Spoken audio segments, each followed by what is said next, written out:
Halo, selamat malam.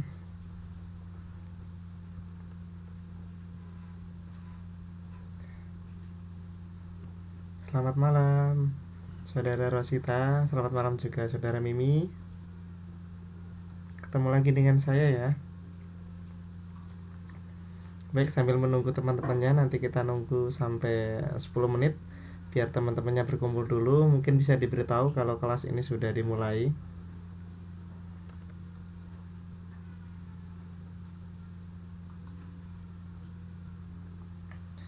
Sambil menunggu teman-temannya, kita ngobrol dulu ya.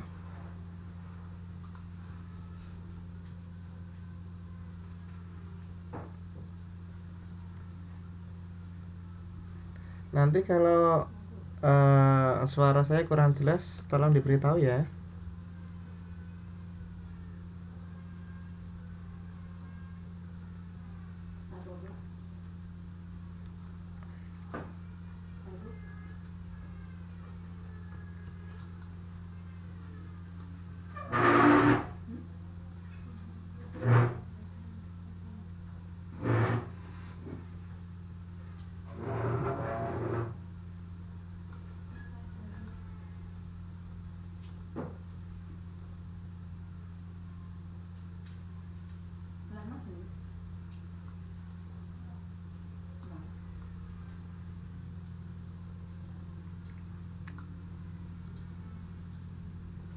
Oke, baik, nanti kalau suaranya menghilang dikonfirmasi ya.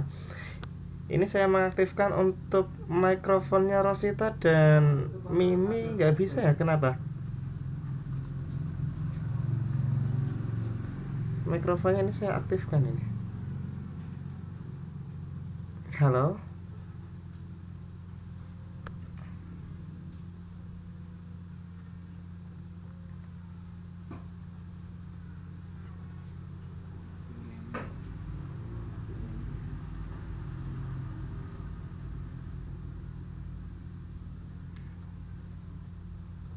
Iya, masih nggak bisa ternyata mikrofonnya. Selamat datang, Saudara Yeyen. Assalamualaikum, selamat malam.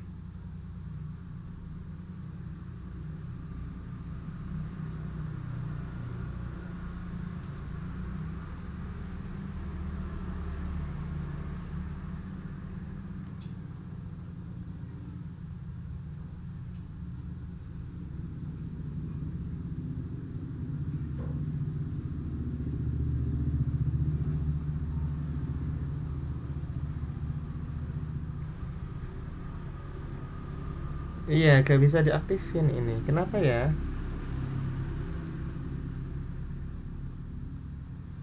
Iya, selamat malam. Ada Mai Haninya juga ya ternyata.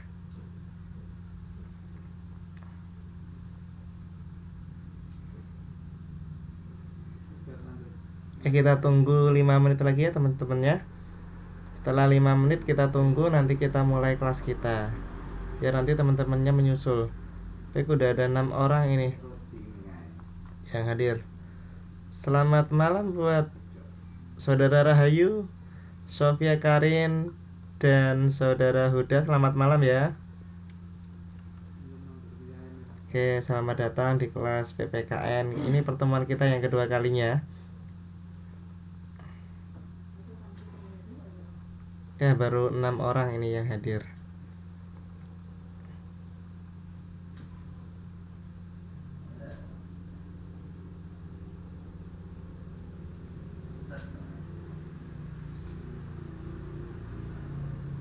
Iya.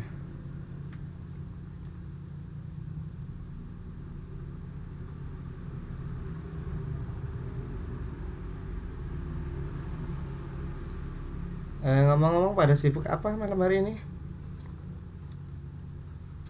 Sebelum kelas kita mulai, pada sibuk apa malam ini?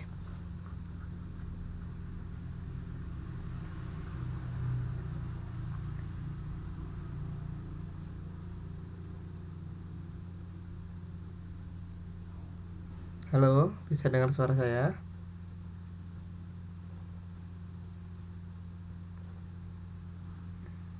Halo?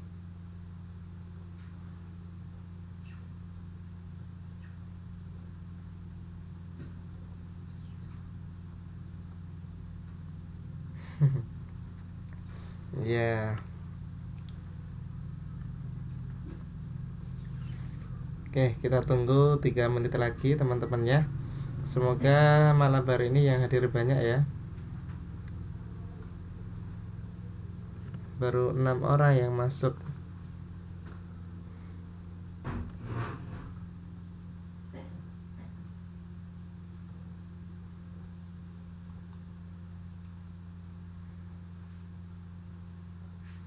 Oke.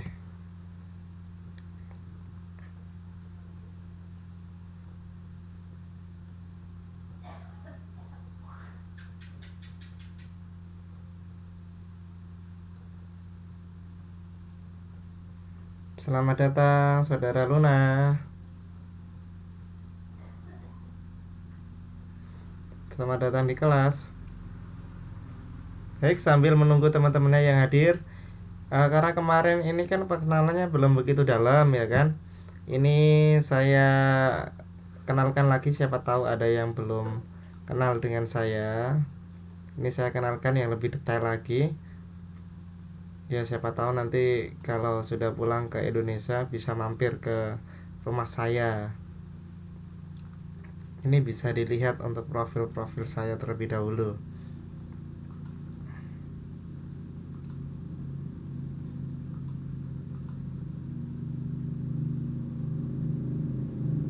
Suaranya berdengung ya.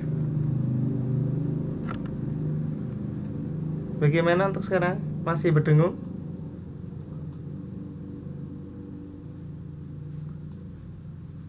Masih berdengung ya? Baik, coba saya lepas aja untuk headsetnya. Masih berdengung? Halo, masih berdengung?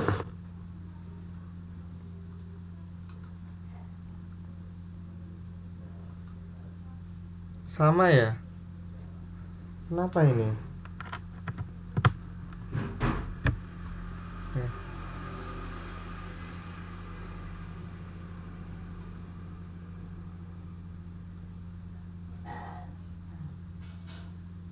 Halo? Masih berdengung?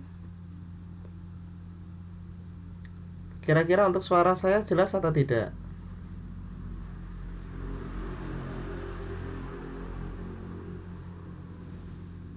Masih ya? Kenapa ini kira-kira ya?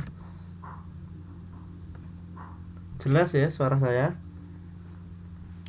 Oke, baik. Sebelum kita mulai, alangkah sebaiknya kita berdoa terlebih dahulu. Semoga pembelajaran pada malam hari ini dapat bermanfaat bagi diri kita maupun bagi orang lain. Mari kita berdoa bersama-sama. Saya hantarkan berdoa menurut agama dan kepercayaan masing-masing. Berdoa mulai.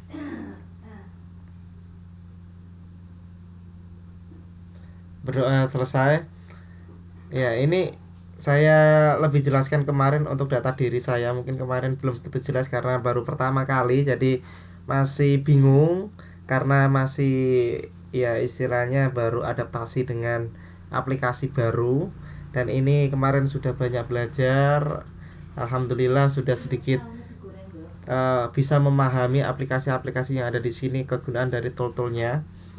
Ini saya perlihatkan untuk data diri pribadi saya.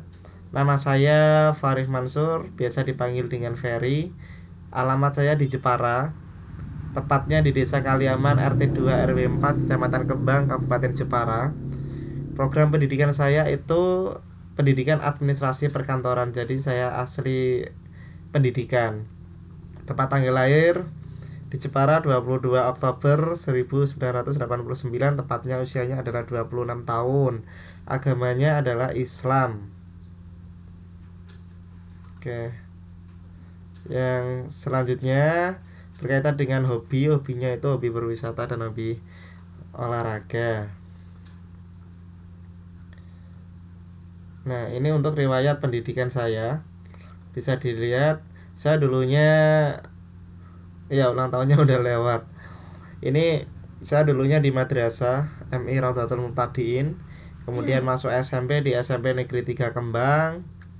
kemudian lulus masuk SMA di SMA Negeri 1 Bangsri, dan yang terakhir perguruan tinggi saya di UNES, Universitas Negeri Semarang. Selamat datang buat saudara PKT. Ini siapa ya saudara PKT ini? Bukan di SMK Negeri 1 Cilacap, tapi di SMK Negeri 1 SMA Negeri 1 Bangsri. Ya, itu untuk riwayat pendidikan saya.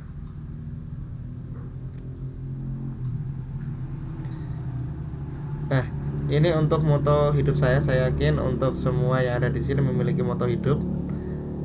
Ya, moto hidup saya adalah kita berawal dari mimpi, beraksi, kemudian mendekatkan diri pada ilahi. Insya Allah kita akan mendapatkan suatu kemenangan yang hakiki.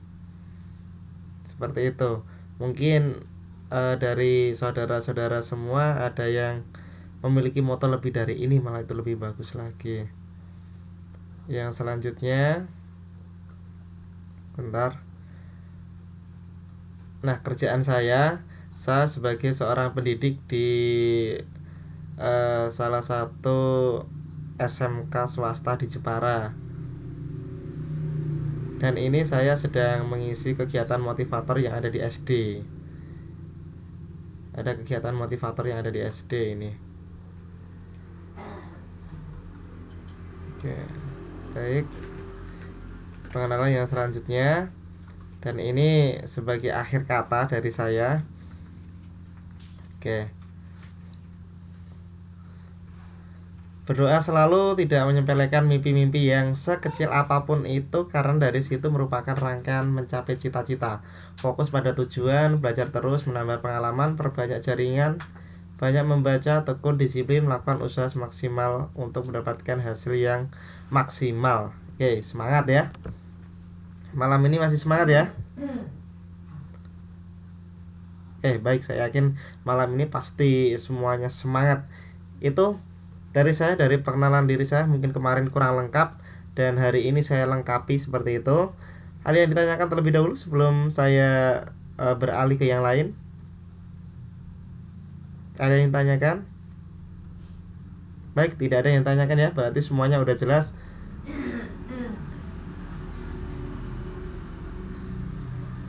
Oke, saya beralih pada kontrak belajar.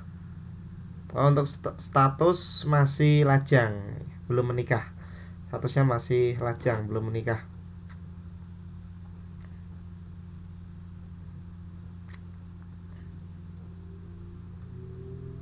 Iya, belum menikah. Baik, saya lanjutkan pada kontrak belajar. Kemarin saya belum menjelaskan berkaitan dengan kontrak belajar kita. Pada malam hari ini saya akan menjelaskan kontrak belajar.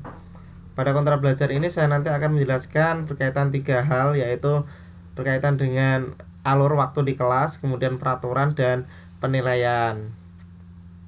Kita bahas satu-satu. Ini jadi pemahaman kita bersama. Baik, untuk alokasi waktu belajar kita adalah 60 menit. Jadi waktu yang cukup pendek sekali, 60 menit, 1 jam. Kita mulai pukul 9 dan selesai pukul 10.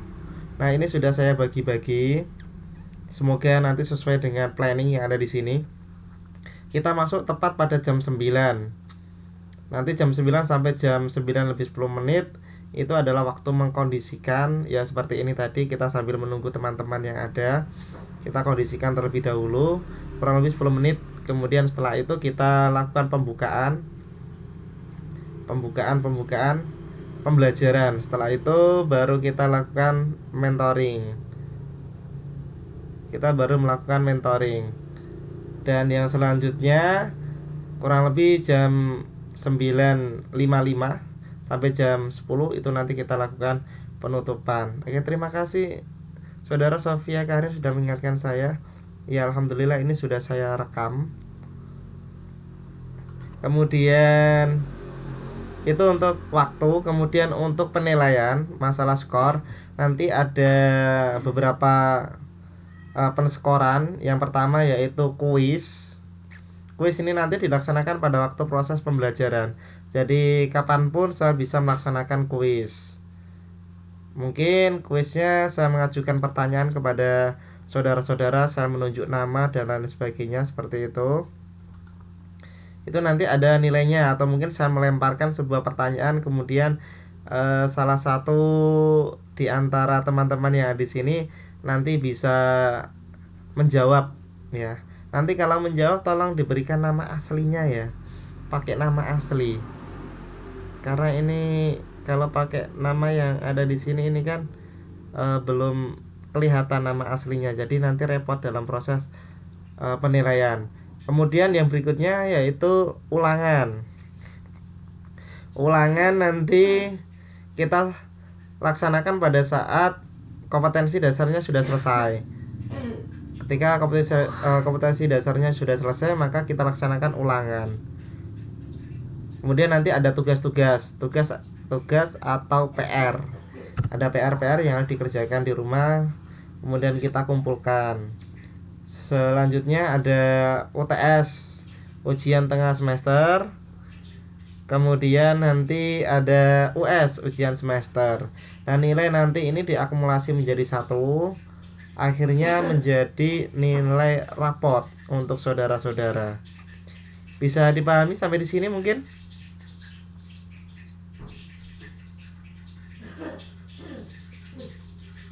Baik, semuanya bisa paham ya. Jadi inilah proses penskoringan untuk saudara-saudara semua. Kemudian batas nilai atau kriteria ketuntasan minimal adalah 75.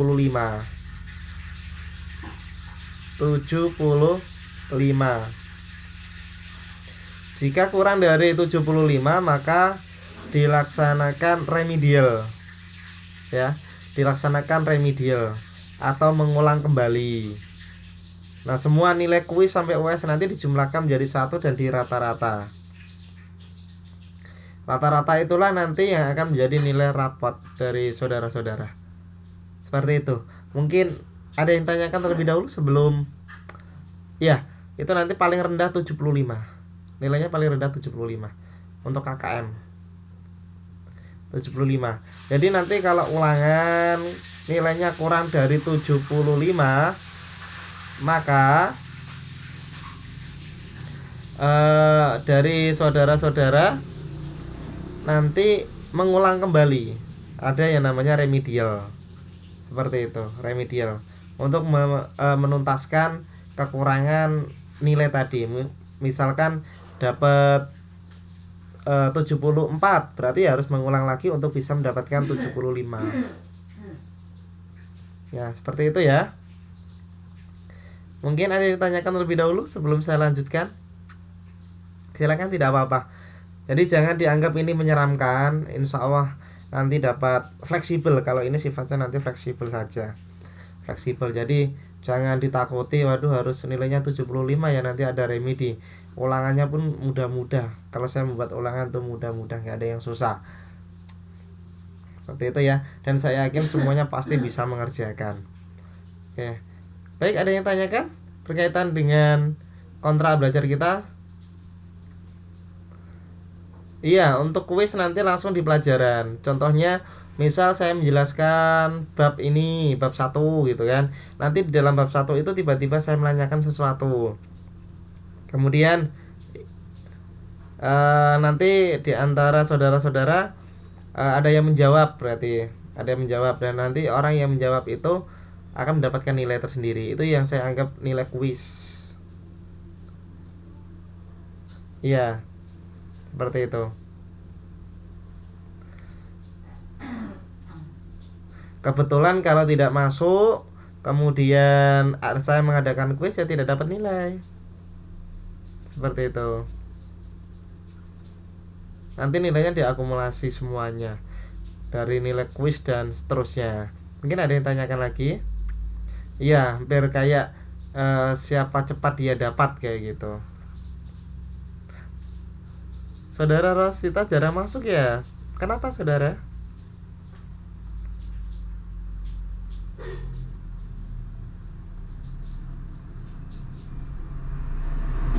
Oh gitu, sibuk banget ya. Ya nanti bisa menyusul nilainya. Selain nilai kuis kan masih ada nilai-nilai yang lain tadi. Oke guys ya, selamat malam buat saudara Eni. Saudara Eni kemarin nggak masuk ya kayaknya, atau masuk?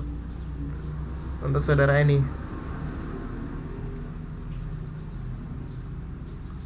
Ya enggak ya, baru kelihatannya kemarin nggak ada, saya lihat ini. Oke, baik saudara Rosita juga enggak ya. Oke, baik. Untuk kontrak belajarnya bisa kita setujui bersama. Bisa kita setujui bersama ya.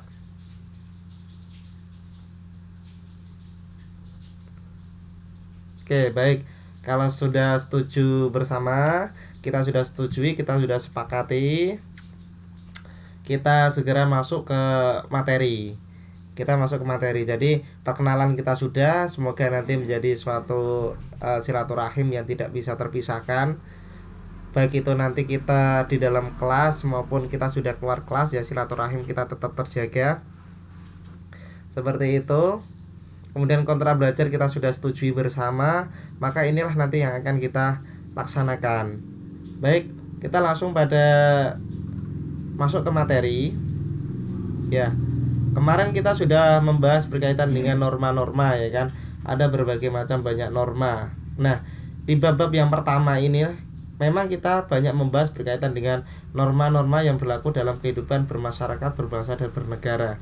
Ini kita pelajari pada kelas 7. Pada kelas 7 semester 2 ini ya. Kelas 7 semester 2 ya. Ini salah tulis ini. Baik. Ini kita bisa lihat bahwasanya konsep dasar yang namanya individu. Setiap manusia atau setiap individu itu butuh yang namanya interaksi dengan orang lain. Dalam artian yang namanya manusia itu sebagai makhluk sosial tidak bisa hidup sendiri. Mereka selalu membutuhkan bantuan orang lain.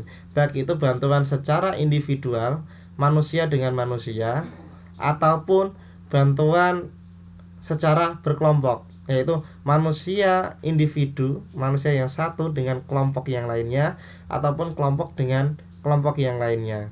Di dalam interaksi ini ada yang namanya interaksi individu dan ada yang namanya interaksi sosial. Ya, interaksi sosial ini didasari oleh yang namanya nilai dan norma. Nilai dan norma. Nilai itu yang mengatur baik buruknya. Ya, di masyarakat itu bisa dinilai baik buruknya. Oh, ini loh perilaku orang ini baik, perilaku orang itu buruk. Nah, seperti itu. Itu namanya nilai. Sedangkan norma itu adalah sebuah aturan-aturan. Aturan-aturan yang mengikat dan sudah disetujui oleh khalayak banyak, khususnya di masyarakat. Itu sudah ada norma-norma. Nah, kenapa selalu ada interaksi gitu kan? Kenapa harus ada interaksi ini kan? Interaksi ini bisa menunjukkan sebagai status sosial. Interaksi ini bisa menunjukkan sebagai status sosial. Kemudian bisa dia sebagai bertindak sesuai dengan kedudukannya. Ya, interaksi sosial itu kedudukannya dia sebagai apa kayak gitu kan. Status sosialnya dia seperti apa. Kemudian dia bisa berperan sesuai dengan perannya masing-masing. Ini untuk interaksi. Jadi interaksi ini nanti dibagi menjadi dua ya kan. Ada interaksi individu dan ada interaksi sosial. Interaksi individu itu ada dua. Ada hubungan dengan individu yang lain, kemudian ada hubungan individu dengan kelompok yang lain. Kalau yang namanya interaksi sosial berarti secara otomatis dia berkelompok dengan orang banyak interaksi ini. Nah, interaksi ini bertindak sesuai dengan kedudukannya. Yang namanya interaksi sosial. Ada kelompok-kelompok sosial, kelompok-kelompok masyarakat. Di dalam masyarakat ada lembaga-lembaga kemasyarakatan. Nah, seperti itu. Dia bertindak sesuai dengan kedudukannya. Kemudian status sosialnya juga, dia bertindak sebagai status sosial dan berperan masing-masing sesuai dengan kedudukannya tadi. Nah, dasarnya apa interaksi sosial ini? Dasarnya adalah sebuah nilai dan norma. Nilai adalah baik buruknya, ya, baik buruk. Nilai itu baik buruk. Sedangkan norma adalah sebuah aturan yang mengikat. Baik, kita lanjutkan pada slide yang berikutnya. Nah, kita akan memperdalam berkaitan dengan hakikat, norma, kebiasaan, adat istiadat, dan peraturan dalam masyarakat. Oke, baik. Manusia diciptakan oleh Tuhan, lahir, ya kan? Lahir diciptakan oleh Tuhan, itu tidak akan mampu hidup sendiri, pasti membutuhkan bantuan orang lain. Mereka selalu berkelompok. Itu sudah menjadi sebuah kodrat manusia. Jadi manusia itu sejak lahir dia selalu membutuhkan bantuan orang lain, dan sifat mereka adalah berkelompok. Ini itu sudah menjadi kodrat manusia. Ya. Kenapa dia selalu hidup berkelompok gitu kan? Kenapa dia kok selalu hidup berkelompok? Alasannya yaitu yang pertama, untuk memenuhi kebutuhan. Ya. Dia ingin memenuhi kebutuhannya, makanya dia hidup berkelompok. Contohnya aja, kalau manusia yang paling dekat contohnya adalah di setiap masyarakat pasti ada yang namanya pasar gitu kan. Bisa diketahui pasar. Pasar adalah tempat bertemunya antara penjual dan pembeli. Mereka saling membutuhkan. Nah, mereka saling membantu. Nah, seperti itu. Tolong menolong. Dia selalu berkerumun. Bahkan itu contoh yang di pasar. Kalau kita dalam kehidupan berkeluarga di rumah, kita pun tidak dapat menyelesaikan sesuatunya dengan sendiri. Kita selalu butuh bantuan. Kita butuh bantuan orang tua kita butuh bantuan keluarga kita, dan seterusnya. Ya, saling membutuhkan satu sama lain. Jadi kita tidak bisa hidup sendiri. Selalu tergantung. Artinya tergantung ya, tidak harus tanpa adanya orang itu kita tidak dapat hidup seperti itu. Tapi kita selalu membutuhkan mereka, membutuhkan bantuan, tidak bisa lepas dari orang lain. Kemudian alasan yang berikutnya apa? Kenapa kita harus berkelompok? Karena fungsinya adalah untuk mempertahankan hidup. Karena dengan kita hidup sendiri, maka banyak sekali yang namanya ancaman-ancaman. Ya, berbeda dengan kita hidup berkelompok. Ya, ancaman itu sedikit terminimalisir. Kemudian kita bisa melakukan yang namanya usaha. Usahanya di sini kita bisa lihat ada 3 usaha. Yang pertama yaitu kita berusaha untuk mengatasi apa? Mengatasi segala persoalan yang muncul. Kemudian kita bisa melakukan yang namanya suatu perlawanan. Ketika kita dihadapkan pada suatu masalah, maka kita dapat melakukan perlawanan. Kemudian kita dapat yang namanya menghindari dari berbagai macam kompleks masalah yang ada. Dengan adanya kelompok itu, kita akan bisa terhindar dari berbagai macam masalah-masalah yang muncul. Karena apa? Dengan berbagai kelompok itu akan ada sebuah solusi-solusi yang baik, yang cemerlang. Agar apa? Agar dalam segala kehidupan ini nanti dia dapat berjalan dengan baik. Jadi tidak ada sebuah permusuhan dan lain sebagainya. Itu harapannya. Oke, baik, kita lanjutkan lagi.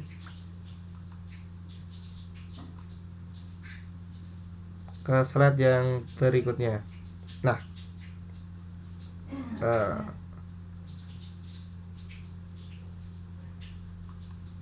bentar.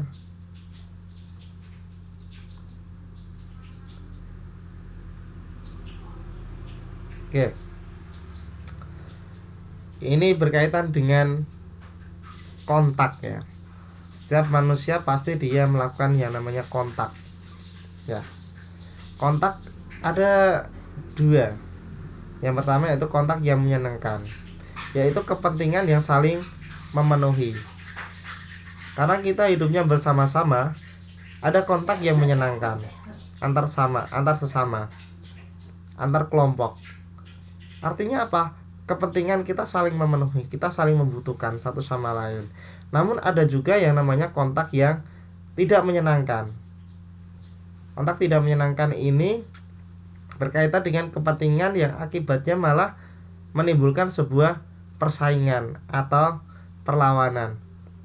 Kita bisa melihat ketika musim partai gitu kan, ketika musim pemilihan pemilu itu ada yang namanya kontak yang menyenangkan dan kontak yang tidak menyenangkan. Karena apa? Di sana terdapat berbagai macam kubu. Ada kubu-kubu.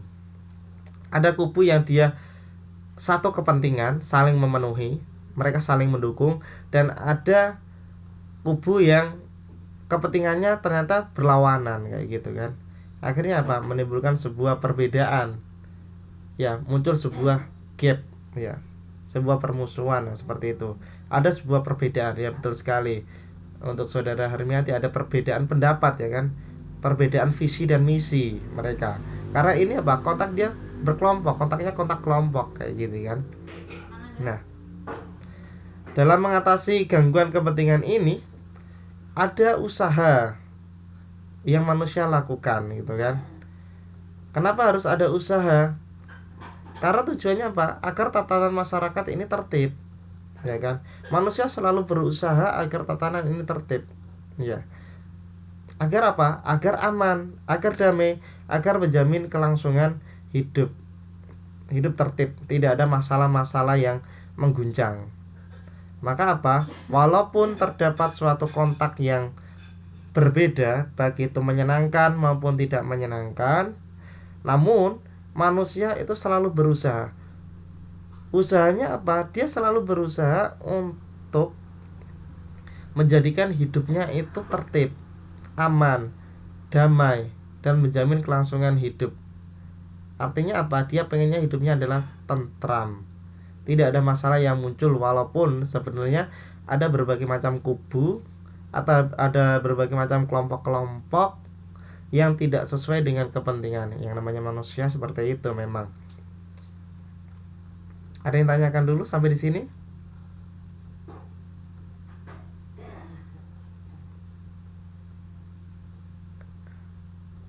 Iya, yang diharapkan adalah ketentraman bermasyarakat. Ini menurut para ahli, Aristoteles, dia menyatakan bahwa manusia itu adalah zoon politikon. Ya, manusia itu adalah zoon politikon. Maksudnya apa sih? Manusia adalah sebagai makhluk sosial. Dia mengatakan seperti itu. Artinya makhluk sosial adalah makhluk yang tidak dapat hidup sendiri. Artinya dia selalu membutuhkan bantuan orang lain. Itu adalah manusia sebagai makhluk sosial, atau Aristoteles biasa menyebutkan dia adalah zoon politikon.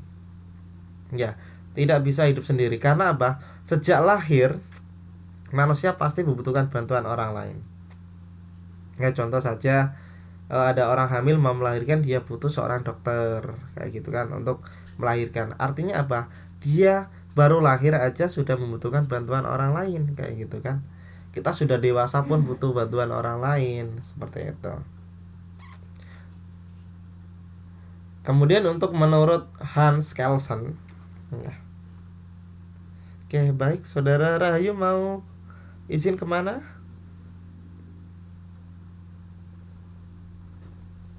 Oke, baik ya, kita lanjut lagi. Untuk Hans Kelsen menyatakan bahwasanya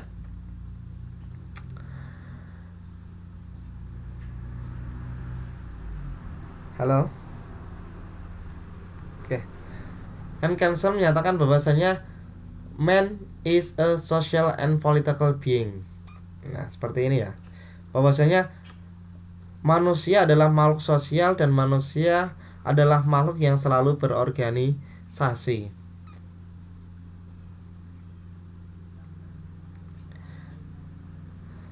Jadi, man is a social adalah makhluk yang sosial, sedangkan political being adalah manusia yang selalu berorganisasi.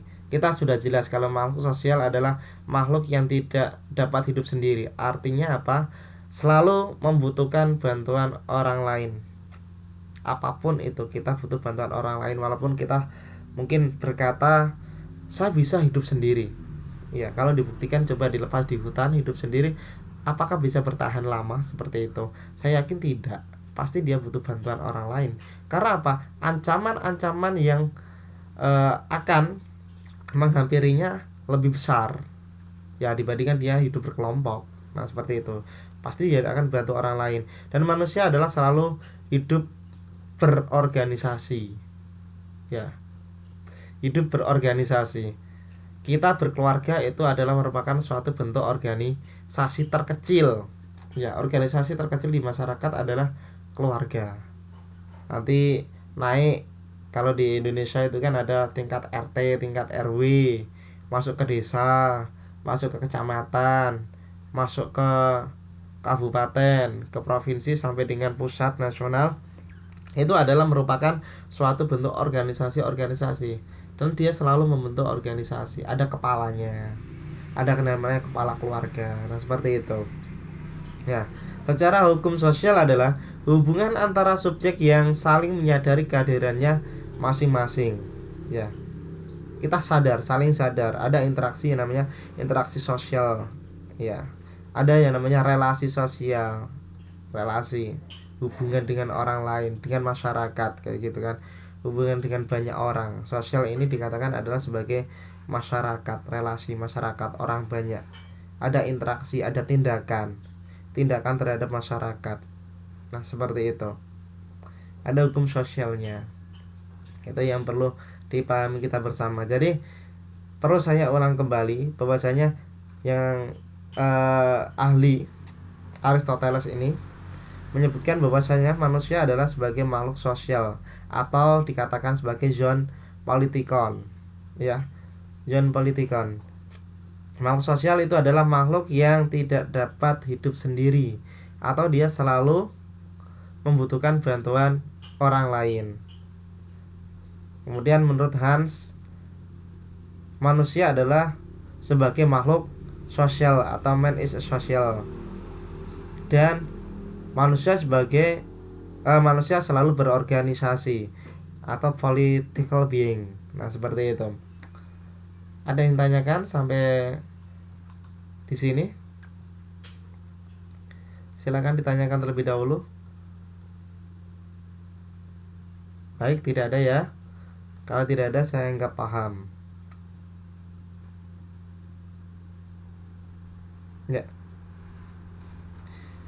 Ini kemarin ya sudah sedikit kita bahas bareng-bareng, kita bahas bersama-sama, sekilas-sekilas ya kan, berkaitan dengan norma. Di dalam kehidupan bermasyarakat, bernegara, berbangsa, dan bertanah air, kita selalu ada yang namanya aturan-aturan, atau di sini bisa disebut adalah sebagai norma. Ya. Ini ya. Norma bisa dikatakan sebagai tata kaidah. Ya, norma, adat istiadat ini ya. Adat istiadat itu bisa dikatakan sebagai tata kaidah atau norma, ataupun sebagai ukuran. Kemudian norma ini memiliki dua macam isi ya. Yang pertama adalah isinya perintah. Kemarin saya katakan perintah, berarti itu berkaitan dengan bentuk kebaikan. Perintah, kewajiban bagi seseorang untuk berbuat sesuatu yang dipandang baik. Kemarin kita udah bahas berkaitan dengan perintah, gitu kan. Kemudian berkaitan dengan larangan. Di dalam norma pasti ada yang namanya larangan. Berarti segala suatu bentuk yang tidak patut kita lakukan bersama, karena apa? Dipandang itu tidak baik. Itu sebuah larangan. Dan di sini ada sebuah laporan, yaitu kewajiban bagi seorang untuk tidak berbuat sesuatu yang dipandang tidak baik ya. Ini sama dengan larangan. Ada perintah, ada larangan. Ya, norma yang berlaku di masyarakat kemarin kita udah bahas sedikit demi sedikit. Ada norma agama, ada norma kesusilaan, ada norma kesopanan, dan ada norma hukum. Masih ingat ya yang kemarin untuk berkaitan dengan norma-norma?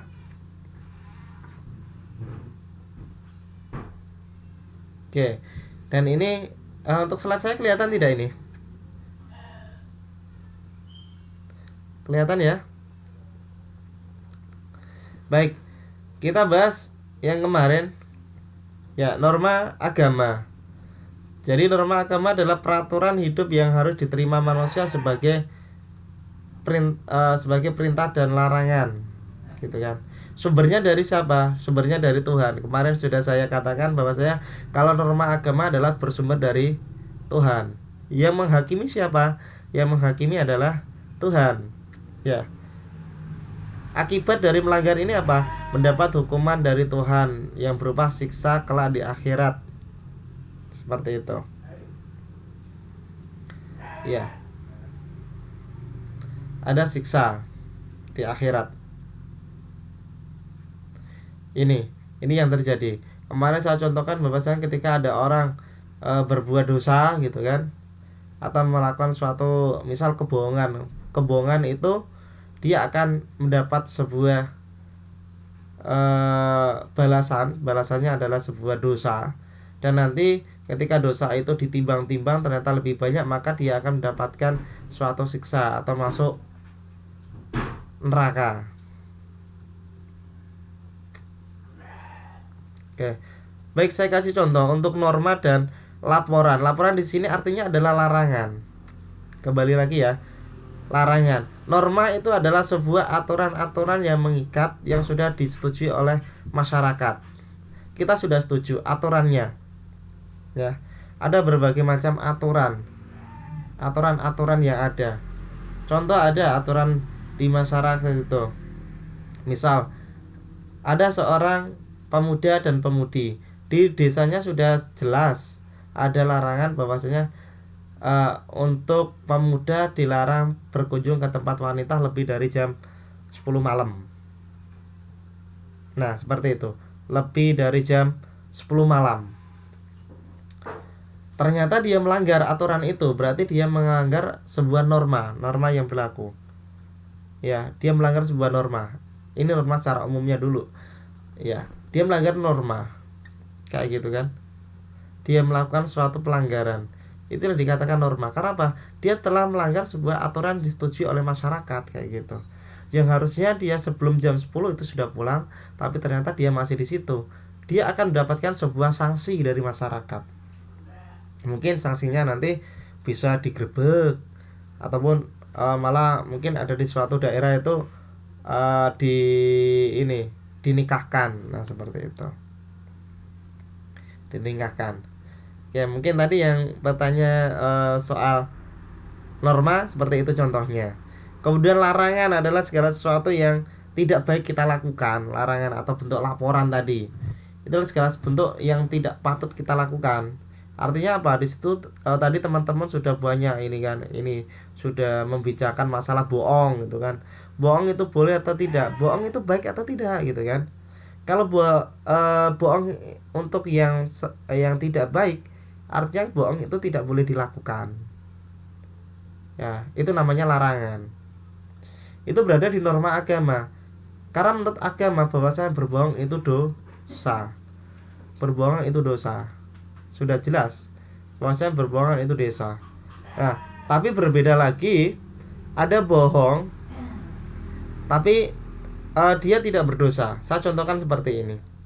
Dikala ada orang benar, kemudian dia dikejar-kejar dan orang itu akan dibunuh. Dia lari ke sana kemari, kemudian dia mampir di suatu kedai. Saudara-saudara, kalian punya kedai, kemudian dia minta bersembunyi di situ. Minta izin untuk bersembunyi. Dia orang baik. Dia dikejar-kejar akan dibunuh gitu kan. Kemudian dia bersembunyi. Dia bilang, "Tolong kalau nanti ada orang yang ngejar saya, dia ingin membunuh saya, tolong jangan bilang kalau saya ada di sini," misal seperti itu. Nah, ketika ada orang yang menghampiri tadi, yang mengejar tadi ke situ, kemudian tanya sama saudara-saudara, dia bilang mau tanya, lihat orang ini enggak gitu kan. Akhirnya kamu lakukan apa? Sebuah kebohongan demi menyelamatkan sebuah nyawa. Itu diperbolehkan. Ya, tergantung tujuannya. Kalau bohong itu tujuannya untuk kebaikan, diperbolehkan. Tapi kalau bohong itu memang untuk segala sesuatu yang buruk, maka ya secara tidak langsung pasti akan mendapatkan sebuah dosa. Seperti itu. Mungkin ada yang tanyakan terlebih dahulu? Bisa dipahami? Bisa dipahami ya?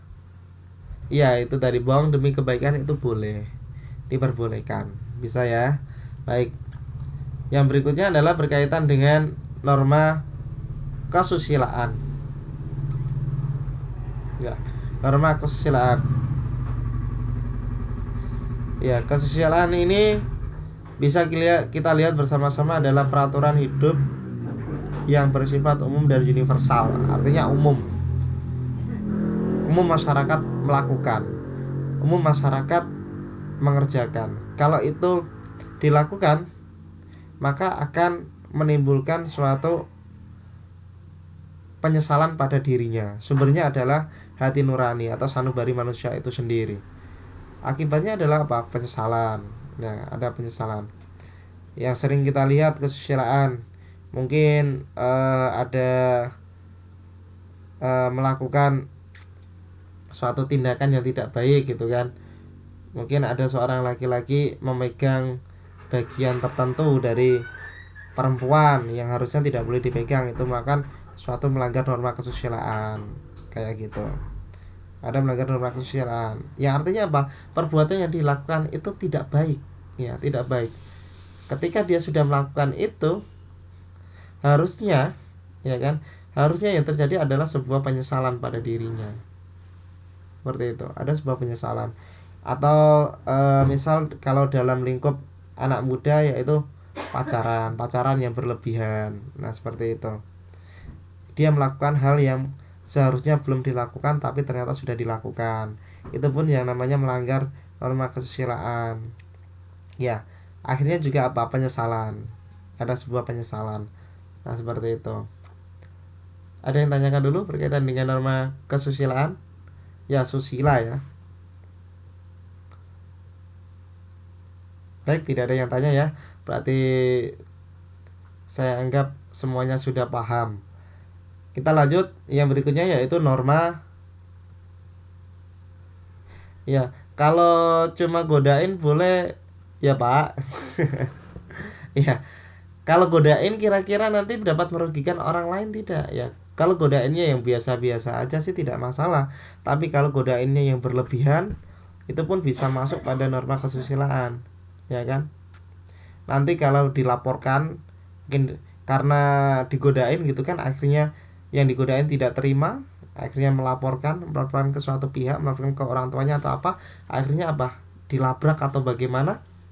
Yang rugi siapa? Yang rugi pasti diri sendiri. Pasti dia nanti melakukan suatu penyesalan. Dia akan menyesal. Aduh, lebih baik tadi kan nggak usah godain daripada akhirnya ujung-ujungnya kayak gini, kayak gitu kan. Iya, kita masuk pada norma kesopanan. Kesopanan ini berkaitan dengan etika, ya kan? Etika, sopan santun, baik buruk. Nah, seperti itu. Norma yang timbul dan diadakan oleh masyarakat untuk mengatur pergaulan hidup. Ya, pergaulan hidup, sopan santun. Nah, ini sumbernya adalah keyakinan masyarakat yang bersangkutan. Jadi, hubungannya adalah dengan masyarakat. Ini kesopanan. Ya. Kalau dia melanggar itu, maka akibatnya apa? Dia dicela oleh sesama dan dikucilkan. Bisa aja dikucilkan. Contoh aja yang sederhana berkaitan dengan norma kesopanan ini, yaitu misal sendawa. Sendawa itu pun juga kalau di Indonesia ini ya masuknya pada norma kesopanan. Habis makan banyak kemudian dia sendawa tapi keras banget. Itu masyarakat mengatakan bahwa saya sendawa yang keras itu tidak sopan, kayak gitu. Tidak sopan. Berarti dia melanggar norma kesopanan. Dia pasti dicela oleh orang lain. Nah, seperti itu. Kemudian berkaitan dengan kentut, kayak gitu kan. Kentut di tempat umum, gitu kan. Kentut di tempat umum. Nah, itu pun dia juga melanggar norma kesopanan dan masih banyak yang lainnya. Halo, suara saya bisa terdengar jelas di sana? Ya, makan sambil berbicara itu juga aturannya tidak diperbolehkan secara norma kesopanan ya tadi buang angin atau kentut, ya kan. Kemudian lewat di depan orang lain gitu kan tanpa permisi, berarti dia melanggar juga norma kesopanan. Dan seterusnya, pasti semuanya bisa gitu kan, bisa memberikan contoh-contoh, banyak sekali contoh-contohnya ya. Kemudian kita lanjut pada norma yang berikutnya, yaitu norma hukum ya. Norma hukum ini adalah sebuah peraturan yang timbul dan dibuat oleh lembaga kekuasaan negara ya, lembaga hukum. Kemudian sumbernya adalah peraturan perundang-undangan atau yuridis ya, hukum atau yuridis, kebiasaan, doktrin dan agama gabungan ya. Kemudian ancamannya apa? Hukumannya itu bisa berupa secara pidana ataupun perdata. Hukumannya bisa pidana ataupun perdata. Kalau pidana itu hukuman penjara, kalau perdata itu dikenakan denda. Ya, itu adalah hukum. Contohnya apa? Mencuri, itu jelas melanggar norma hukum. Dia terkena peraturan pemerintah ya, peraturan perundang-undangan. Mencuri, makanya apa? Dia kena ancaman hukuman, dia terhukum ya. Yuridis itu adalah secara hukum ya, secara hukum.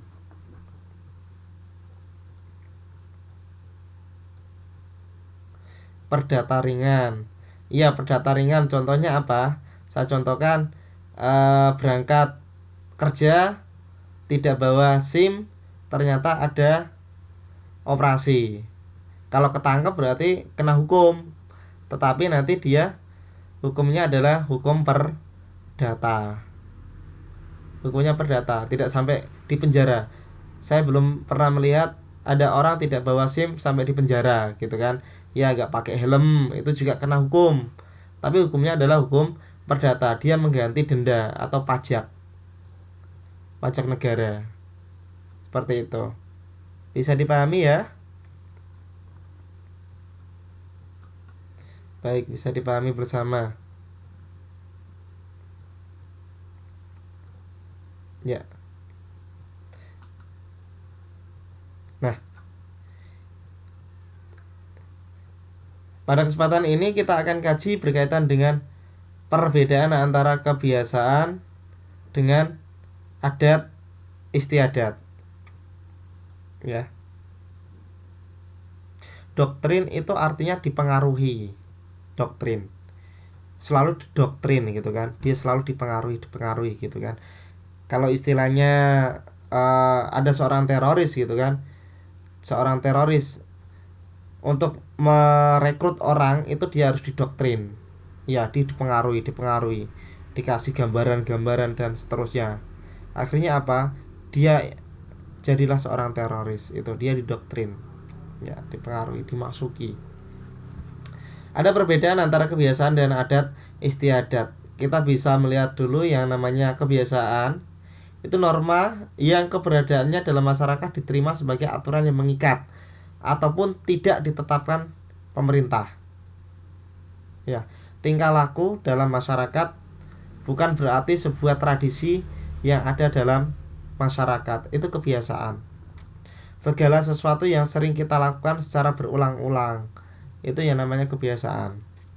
Sedangkan di sini adat istiadat adalah kebiasaan sosial sejak lama ada dalam kehidupan masyarakat dan sejak awal dulunya sudah ada. Kemudian mengatur tata tertib di masyarakat. Ada aturannya, ada aturan tersendiri, aturan yang mengikat. Ada sopan santun turun temurun, ya kan?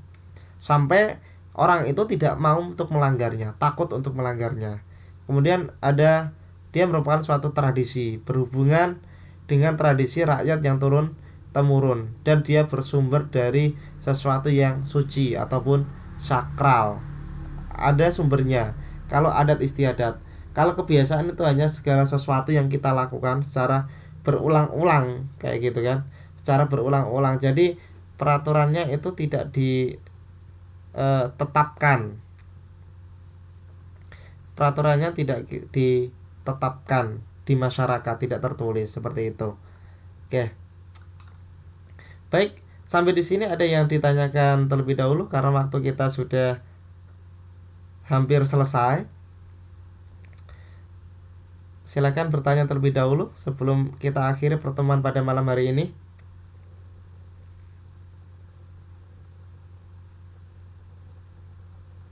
Ada yang tanyakan terlebih dahulu? Baik, tidak ada ya. Kalau tidak ada, materi kita sampai di situ dulu. Untuk minggu depan, kita akan lanjutkan materi kita berkaitan dengan hubungan antar norma. Iya, karena waktu kita cuma 1 jam. Jadi terasa cepat banget ya kan. Terasa cepat banget. Waktu kita hanya 1 jamnya 30 menit. Seperti itu. Jadi untuk minggu depan kita lanjutkan untuk hubungan antar norma. Jadi tolong nanti dipelajari ya untuk hubungan antar norma. Dan materi yang telah kita pelajari itu besok kemungkinan ada sebuah pertanyaan-pertanyaan yang berkaitan dengan itu yang saya jadikan sebagai kuis. Ya. Baik, untuk pada malam hari ini, pertemuan malam hari ini kita tidak ada tugas terlebih dahulu, masih santai-santai dulu ya kan. Belum ada PR-PR yang dikerjakan. Yang penting tadi yang sudah saya jelaskan semoga dapat dipahami bersama. Dan semoga ilmu yang kita pelajari pada kesempatan malam hari ini dapat bermanfaat bagi kita dan bagi orang lain tentunya. Seperti itu. Demikian dari saya. Kurang lebihnya saya mohon maaf. Kita bertemu di waktu yang akan datang. Tetap semangat. Salam dari Indonesia dan Cayo ya, Cayo. Oke, terima kasih. Selamat malam. Wassalamualaikum warahmatullahi wabarakatuh.